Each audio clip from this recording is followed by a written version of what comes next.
waxaan salaamayaa dhammaan shacabka reer Puntland meel kasta ay joogaan waxaan u rajaynayaa guul iyo horumar sida aad la wada socotaanba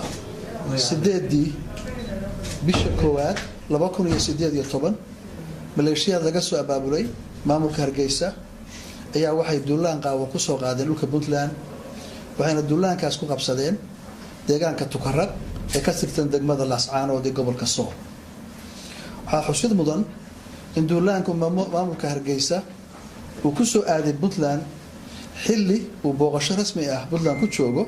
madaxweynaha dowladda federaalka Soomaaliyeed mudane Maxamed Cabdullaahi Maxamed Farmaajo waxayna taasi markhaati u tahay sida uu maamulka Hargeysa u carqaladeynayo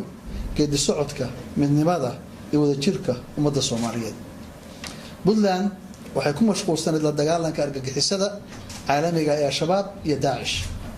duulaanka maamulka Hargeysa ku soo qaaday Puntland wuxuu garab iyo gaashaan buuxa u yahay argagixisada caalamiga Puntland waxay culays ka saartay horumarka dalka iyo dubadhiskiisa mana doonayso inay daadiso dhiig Soomaaliyeed dowladda Puntland way ku filan tahay difaaca dhulkeeda iyo dadkeeda waxaana u sheegayaa maamulka Hargeysa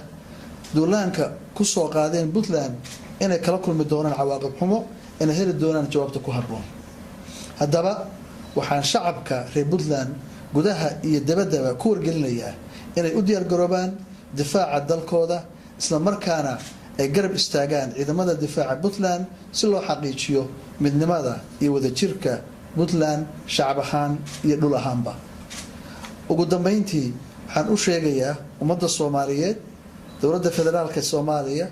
daneeyayaasha xasiloonida Soomaaliya